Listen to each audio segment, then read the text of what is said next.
aí, galerinha do SSA1, eu sou a professora Rosângela, de Biologia, e hoje nós vamos estudar a terceira parte fundamental das células. Inclusive, até essa parte fundamental, ela é encontrada até em um ser que tem aquele velho conflito, se ele é vivo, porque ele tem esse material genético, ou ele não é vivo, porque ele não tem as três partes fundamentais da célula, chamado de vírus. Então, o vírus, ele passa a trazer uma certa dúvida quanto à existência dele, por ele apresentar um dos componentes fundamentais, que é o material genético, tá? Mas esse conflito à parte, é bom que você saiba que vírus não tem membrana plasmática, não tem área do citoplasma. Ele só tem o material genético protegido por uma proteína chamada de capsídeo, a estrutura que é o capsídeo, formada de proteína.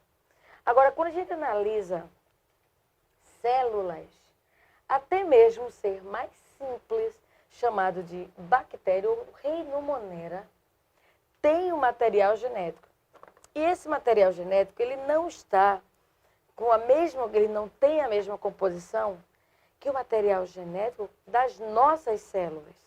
Então, é importante que fique bem claro para você que, mesmo sendo uma bactéria célula do reino Monera, ela tem as três partes fundamentais. Bactéria aqui. Só que a terceira parte fundamental dela, tá? A terceira parte fundamental dela, ela é simples. Ela só tem DNA. E é um DNA que é caracterizado por ser circular, porque ele não se tem início e fim. Ele desenvolve e fecha. E é um detalhe importante para o teu SSA, tá? Outro ponto, ele se torna disperso no hialoplasma. Por quê? Porque ele não tem a cariomembrana. Então, eu vou dizer, olha, eu tenho uma estrutura que apresenta um nucleoide, por que o nucleoide? Porque é incompleta as estruturas presentes em um núcleo, quando comparado a uma célula eucariótica. Essa, sim, é bem característica da célula procariótica, que a bactéria apresenta. As células procarióticas, elas têm, sim, as três partes fundamentais. A diferença é que o seu material genético, ele é disperso, solto no hialoplasma. E a composição, ela só tem apenas DNA. Se você observar, no caso da eucariótica, que tem núcleo, ele vai dizer o termo núcleo. Quando ele coloca apenas o nome núcleo, significa dizer que tem todas as partes. Cariomembrana, suco nuclear, o cariolinfa, nucleolo e a cromatina, o cromonema, o cromossomo. Ou seja, é a composição de estruturas que o torna núcleo. Ela aqui é diminuída para algo mais simples, por ela apresentar apenas o material genético, beleza? Mas ambas apresentam o que é mais importante, que é o material genético. É aquele que comanda a ação dos organoides, da célula de um modo geral. Todo o comando vem do material genético, precisamente do DNA. Agora, as outras estruturas, elas estão ali contribuindo para a complexidade da célula, tá? Para outras funções, que não apenas o comando. O comando é o DNA, beleza? Então, vamos dar uma olhadinha numa imagem e perceber as diferenças dessas estruturas. Como é que elas estão dispostas em uma imagem. Bem, primeira coisa, ele pode botar uma imagem dessa e te perguntar: você sabe se esta imagem é de uma célula eucariótica ou procariótica? Você diria o quê? Seria investigar, olha, que tem essa estrutura aqui. Ó. Deixa eu te mostrar. lembrando para vocês, lembra? De uma célula procariótica foi formada a célula eucariótica a partir de várias invaginações. Lembram disso? Por que é importante ressaltar isso? Porque na hora do invaginamento para formar a membrana, observe, nós estamos montando aqui uma estrutura que é uma membrana dupla membranosa, está vendo? Olha, com duas partes, ou seja, uma membrana interna e uma membrana externa. E ele vai ressaltar isso mais adiante, olha aqui. Membrana externa, membrana interna. Acredite. E a lipoproteica ainda tem um espaço, então vocês vão ver que ela tem um espaço. Essa aqui pode ser a parte externa, essa é a parte interna. E esse espaço aqui, que é o espaço perinuclear. É um espaço com líquido, com substâncias que impedem que ocorra uma destruição das duas membranas. Elas também não se tocam com facilidade. Outro ponto importante. Isso daqui, a partir do momento que eu montei com vocês essa imagem, processo de evolução que isso aconteceu há milhões de anos atrás, deu para você perceber que ela é descontínua. Ou seja, eu estou falando de uma área que tem espaços na própria célula, olha lá. Ou seja, o que está no hialoplasma, o que encontra-se no hialoplasma, dependendo do diâmetro, vai poder passar para o meio interno. Ou vai poder também o quê? Sair. Por quê? Porque tem poros. Esses espaços aqui, chamados de anule, são esses espaços, poros. Então, ela é descontínua.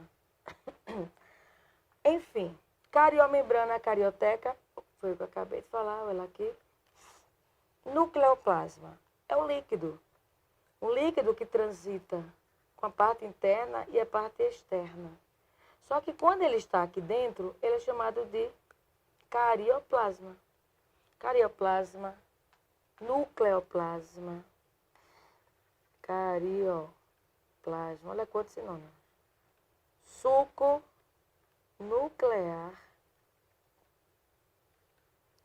cariolinfa, tudo isso para designar esse tal nucleoplasma, esse líquido. Só porque ele aqui dentro ele tem um nome diferente, tá? Mas professor, é a mesma composição do citoplasma, do aro de hialoplasma? Gente. A diferença é que aqui eu vou ter material genético mergulhado nele, que não vai sair, DNA não vai sair. Ao contrário dos ribossomos, que tem livre acesso pelo diâmetro dele, até porque ele é formado aqui dentro, tá? Por esse composto aqui, esse pedaço aqui, ó, de material genético que vai sair de um cromossomo, dando origem a uma estrutura chamada de nucleolo. Então, nucleolo, que dá origem a ribossomos, é uma parte de material genético.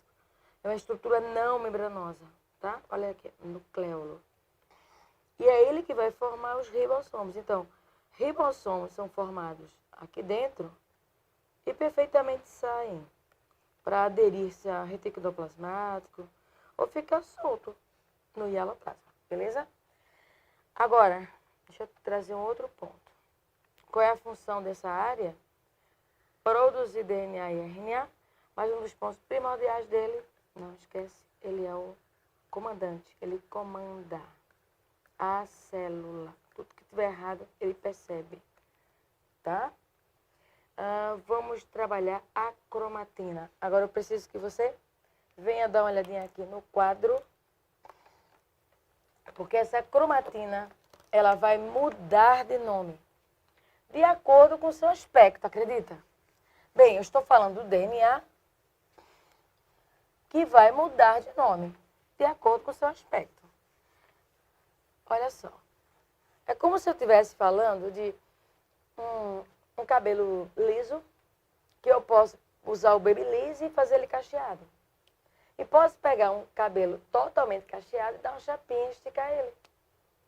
Então, o que vai acontecer? É o mesmo cabelo da pessoa, tá? O cabelo da pessoa, daquela garota que ela botou o babyliss, ficou todo cacheadinho. A mesma pessoa deu uma chapinha progressiva que ficou todo lisinho. Mas é o mesmo cabelo. O mesmo acontece com material genético. Dá uma sacada. Olha. Eu vou botar aqui a célula. Então, o material genético vai mudando de acordo com o tempo que a célula está passando, porque a célula, ela segue o que chamamos de um ciclo celular. Ou a célula vai estar em intérfase, ou ela estará em divisão celular. E esse material genético, ele acompanha isso através da sua modificação estrutural, a forma dele. Mas a composição é a mesma. Lógico que vai ter uma composição de um processo, de um DNA que está ativo ou que ele está inativo. Mas isso não quer dizer que ele não esteja apto a, uma vez inativo, voltar a ficar ativo.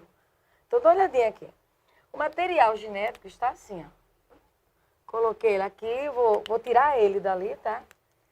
Ele está na forma de fios longos, tá vendo? Fios longos. Vou puxar ele para aqui. Primeiro ele estava assim, fios longos e únicos, tá? Aí vai chegar um momento, isso aqui, uma fase de vida da célula, que ela se encontra, que a gente chama de intérfase. Por esse aspecto aqui, eu já diria que ele está no período G1. Mais adiante você vai dominar essa parte, tá? Agora, vou mudar o aspecto dele. Ainda liso, tá vendo? Só que agora ele tem duas partes ali. Mas continua liso, fino. Essas duas partes já diz para mim, olha, que ele já passou pelo período S e possivelmente poderá estar no período G2. Mas o que é isso aí nessa imagem? São períodos, são fases em que o material genético passa quando ele está em intérfase. Então, eu sei que ele está em intérfase. Por que está em intérfase? Primeiro, porque nós estamos diante de um material genético com fios desespiralados ou desespiralizados. Mas aí tem outro termo que ele usa que é descondensados. Então, nos descondensados, ou é G1, ou é S, ou é G2. Quando é que é S? Quando ele aparece com dois fios ligados por um ponto. Quer dizer, ele tem duas cromátides ligadas ao centrômero, aquela parte central dele. Tá, e aí? O que tem a ver com material genético? Tem alguma diferença aí? Tem. Então, olha só. Todo DNA que aqui se encontrar nesses fios, o DNA não interessa aqui com uma cromátide ou com duas, não interessa. Esse DNA vai estar ativo. O que significa estar ativo? Significa que ele está passando o código genético para o RNA mensageiro.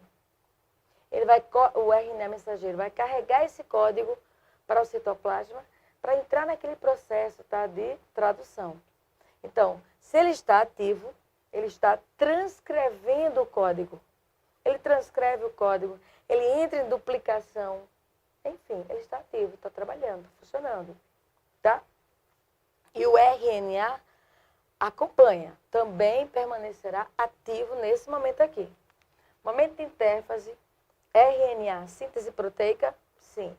DNA, passando o código, transcrição e duplicação, também. Todo mundo trabalhando. Aí, saiu dessa fase de intérfase, G1, S, G2, ele vai seguir para uma outra fase de vida. As células, no seu ciclo, que será a parte de divisão celular. Aqui, ela está se preocupando em produzir substâncias. E mais adiante, ela vai se preocupar em separar essas substâncias em duas células. E aí, o que acontece? O material genético, ele começa a sofrer uma modificação estrutural. E tem um reflexo incrível ainda em intérfase, não posso dizer que alterou completamente, que olha só, liso, condensado, liso, condensado, liso, condensado. Existe ainda uma parte ou partes que estão ainda em processo de transcrição. Ainda o DNA está ativo. Outras não. Como é que eu sei disso? Porque o aspecto aqui é condensado. Quando ele estiver condensado ou espiralado, ele é enrolado, tá? Você é desenrolada. Então, se isso daqui é desenrolado, então sou eu.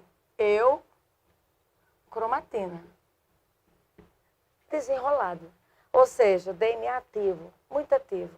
Já esse daqui, não. Enrolado, não sou eu, não. Aí, ó, heterocromatina. Beleza? Então, eu tenho uma parte que o DNA permanece, continua ainda ativo, e uma outra parte que ele não está ativo. Quem é ativa? Eucromatina.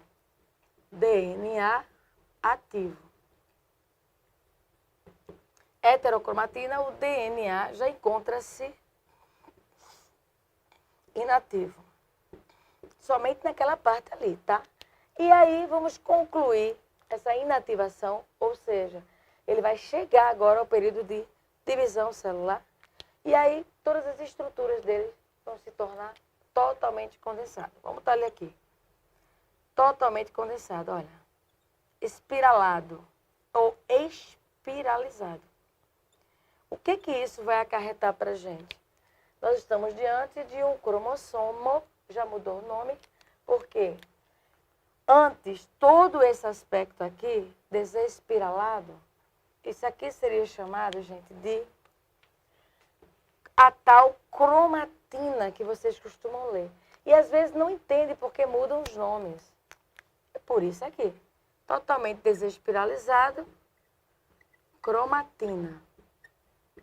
Quando ele fica uma parte desespiralada, outra parte condensada, o nome dado a esse aspecto aqui é o cromonema, cheio de cromômeros. E totalmente condensado, aí sim, cromossomos. Então, assim, é interessante ler a frase até o final. Ele pode dizer cromossomo desespiralado. Ele está especificando que ele poderia ser cromossomo, mas está desespiralado. Então, tem que dar uma lei e tentar colocar nesse tempo de vida que a célula está passando e que o material genético também está mudando o seu aspecto, tá? Aí, outro ponto interessante.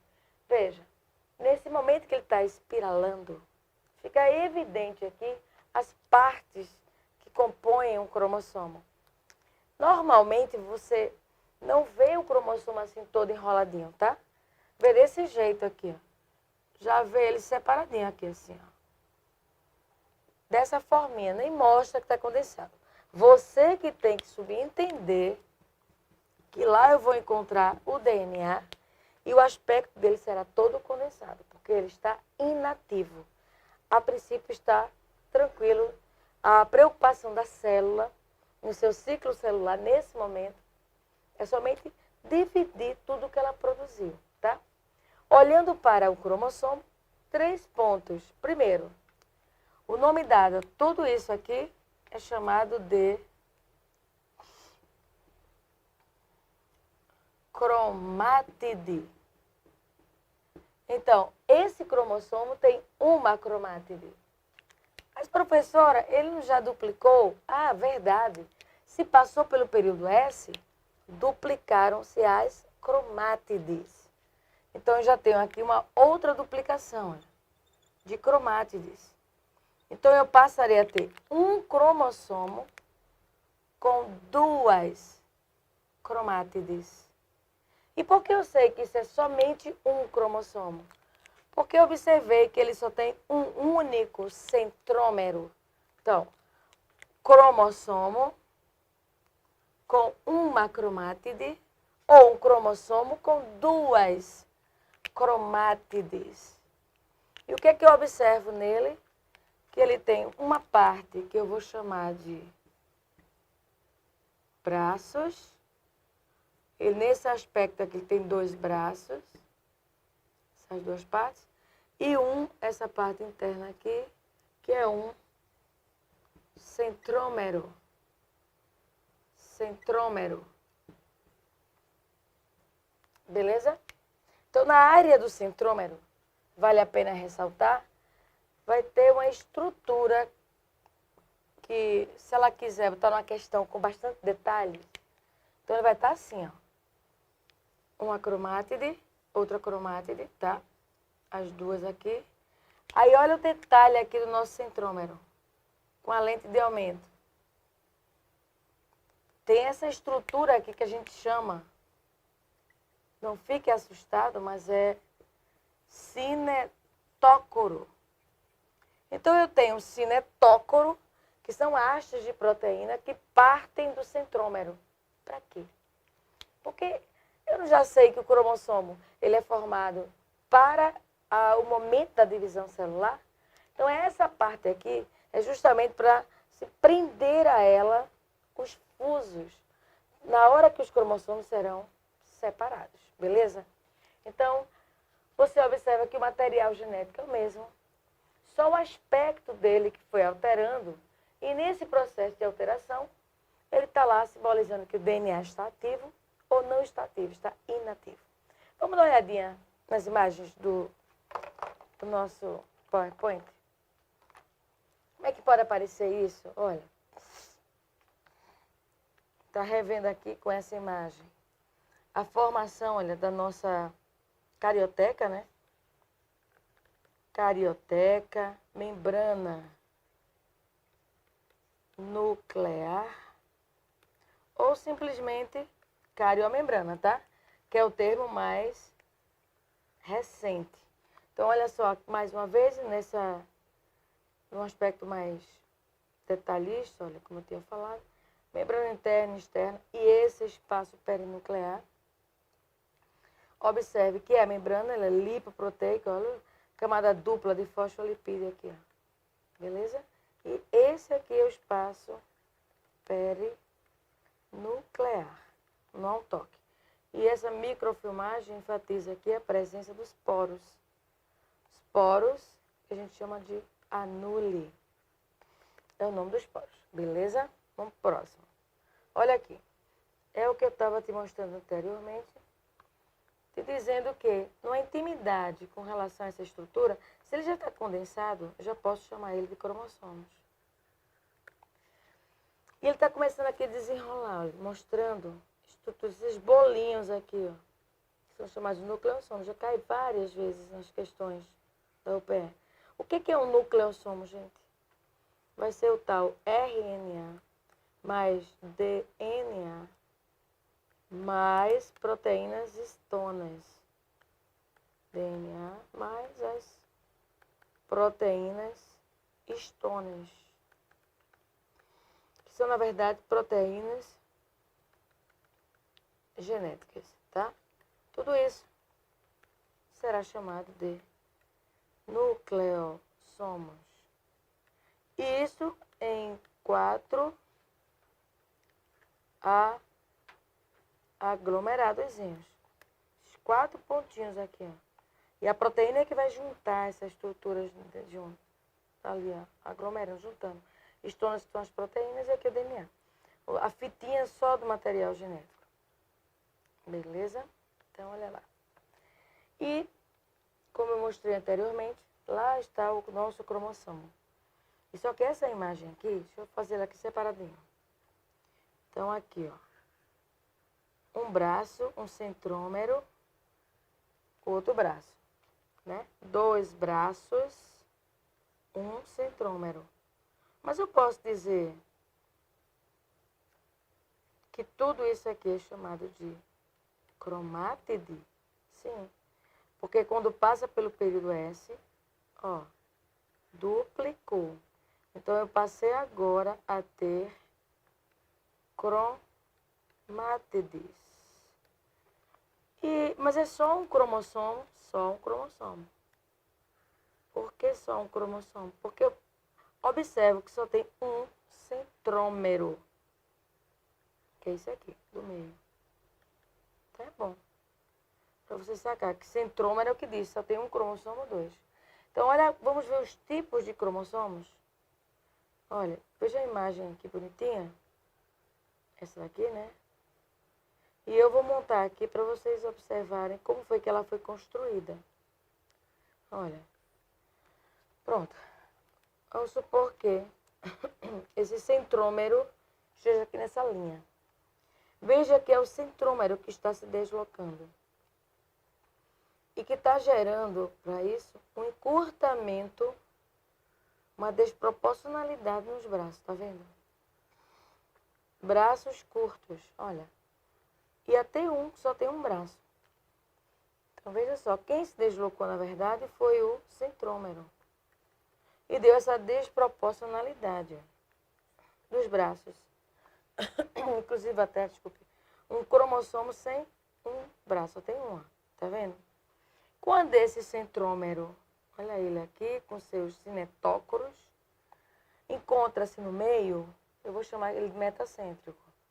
Quando ele, vamos botar aqui o cinetócoro, se desloca um pouco, olha, é uma desproporcionalidade, você percebe que um braço é menor ou maior que o outro, como queira. Eu vou chamar de submetacêntrico. E esse daqui, aí ele mostra que, olha, tem um super curto e um outro maior. É o acrocêntrico. Mas se eu estou me referindo ao telo, eu só vou ter um braço, embora que duplicado. Não tem outro braço, tá vendo? Que é separado pelo centrômero. E aí ele é chamado de telocêntrico. Beleza. Então, esses cromossomos, eles são dispostos aqui, ó. A gente chama de genoma ou cariótipo. O que é isso? Quem é o genoma e quem é o cariótipo? Ó, esta célula aqui, espermatozoide, ela está carregando N. O que é isso? A metade da quantidade de cromossomos. Olha, não aceite se ele colocou lá que era metade do cromossomo. Está errado.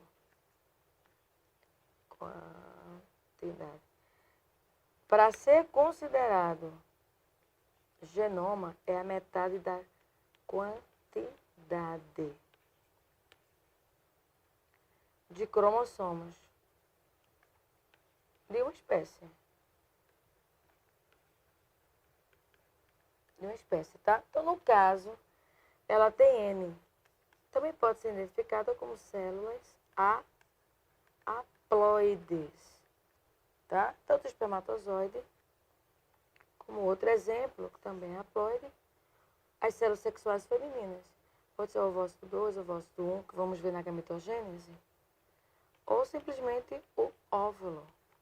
Então, quando estas células se juntam, vale salientar que nesse momento aqui não está acontecendo fecundação, tá? O que está acontecendo aqui é uma ovulação.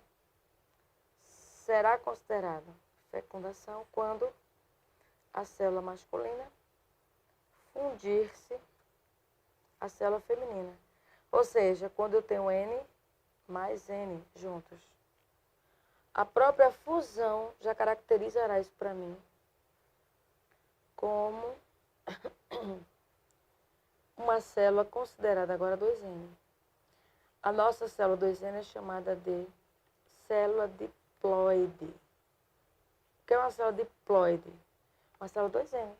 Então, genoma, essa quantidade de DNA existente, uma célula haploide assim analisada, e o cariótipo, esse conjunto aqui analisado pelo diagrama, que é esse conjunto, esses pares de cromossomos, tá? Então, este homem, ele tem pares, ou seja, origem materna e cromossomos de origem paterna. Ele, na verdade, ele é uma seleção feita nesses cromossomos, nesses pares de cromossomos, que ele herdou de 10 gerações da família da mãe materna E da família do pai, paterno, 10 gerações. Ou seja, você pode nem ter noção do que está acontecendo, pai, mãe e tal, porque você tem uma extensão muito pequena. Pai, mãe, avô, bisavô. Mas são 10 gerações, galera. Outra coisa que você percebe aqui, olha, são pares de cromossomos, tá vendo? No nosso caso, nós teremos 23 mais 23. Materna e paterna. Todos juntos para dar o 46, tá vendo? E quando o 23º par, ele é diferente, qual que é diferente, Rosângela? Quando há um emparelhamento de cromossomos com o mesmo tamanho e mesma forma, eu vou dizer que eles são homólogos, iguais, no tamanho e na forma. Homólogos. Tamanho e forma, tá? E vai ter uma diferença incrível lá no 23º par. Porque se for assim, no 23º par, iguais, sexo é feminino. E se nem que seja um pedacinho do outro, olha, faltou, já não são iguais. Então serão considerados heterólogos. Heterólogos. Então, eu posso ter até heterólogos simbolizando uma falta, uma falha, uma mutação. Mas, com relação à definição e identificação do sexo, é isso aqui, o 23º par. Esse aqui, no caso, eles são heterólogos. Já esse daqui, ó, sexo feminino, eles são homólogos. Cromossomos com o mesmo tamanho, mesma forma. Porém, carregam bagagens genéticas diferentes. Beleza, pessoal? E aqui, por último, você tem um ideograma. Entenda que o ideograma está diretamente relacionado aos blocos no qual esses cromossomos eles estão dispostos no seu cariótipo, tá? Dê uma olhadinha, que na verdade você vai se situar 1, 2, 3, 4, 5, 6, 7, 8 blocos nesse ideograma. E dependendo desses blocos, qualquer falha que aqui acontecer, como é o caso, um erro aqui no par 21, vai caracterizar, caso haja o par 21, vai caracterizar a trissomia do 21. Caso haja problemas, olha, no 18, a síndrome de Edwards, com as suas respectivas características, que vale a pena ler, como eu havia falado, a trissomia do 21, síndrome de Down. Problemas lá no par 13, patal. Esse daqui é no finalzinho que ele falta um cromossomo, lá no 23º par. Esses dois aqui, ó. 23º par, nós temos o X0 faltando um, síndrome de Turner. E no 23º par, um cromossomo a mais, ou um Y a mais. Síndrome Klinefelter, ou a superfêmea. E tudo isso que vocês estão percebendo são considerados síndromes. E que vale a pena, sim, rever as suas funções aqui, tá? Que vai ser cobrado com certeza para vocês. Então, galerinha, cromossomos, muitos pontos interessantes para serem analisados. E cabe a você também fazer aquele estudo através de exercícios, principalmente com relação às síndromes, beleza? Até a próxima aula.